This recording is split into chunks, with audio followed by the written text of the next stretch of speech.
আপনি কি আমার মতোই নিম্ন মধ্যবিত্ত বা মধ্যবিত্ত? তাহলে সন্তানকে সবসময় অভাব অভাব এই কথাটা বলবেন না।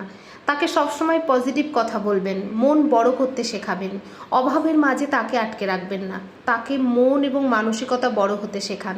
তাকে সাধ্যের মধ্যে যতটুকু সম্ভব দামি জিনিসপত্র কিনে দেন। তাকে সামান্য রাখাল বালকের ব্যাংকার গল্প হওয়ার কথা বলবেন না। এরদোয়ান কিংবা বাইডেনের গল্প বলুন। মানুষ তার স্বপ্নের সমান বড় হয়, এই চরম সত্যটা ছোটবেলায় তার মাথায় গেঁথে দিন।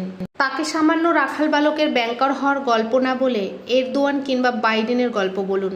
মানুষ তার স্বপ্নের সমান বড় হয়, এই চরম সত্যটা ছোটবেলায় তার মাথায় গেঁথে দেন। তাকে বলুন যে কোনো কাজ সম্মানের, শুধু চেয়ারে বসেই লেখাপড়াই উদ্দেশ্য নয়। চিন্তার মুক্তি না হলে পিএইচডি করেও কোনো ফায়দা নেই। নিজের বিবেকের কাছে তাকে সৎ থাকার শিক্ষা দেন।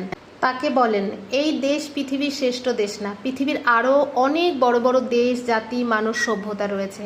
প্রচুর ভ্রমণকারী পড়তে দেন। আমরাও ছোটবেলা থেকে কিচ্ছু পাইনি, শুধু অভাব অভাব এই কথাটাই শুনে বড় হয়েছি। তাই আমার বাচ্চাকে আমি অভাব শেখাবো না। অভাব মানুষের পৃথিবীতে কিচ্ছু দিতে পারে না।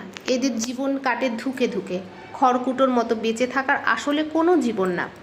টাকার দরিদ্র হওয়া কোনো অপরাধ না। যারা আপনার সন্তানের উচ্চ আকাঙ্ক্ষাকে খাটো করে দেখে তারা হতাশাগ্রস্ত লোক।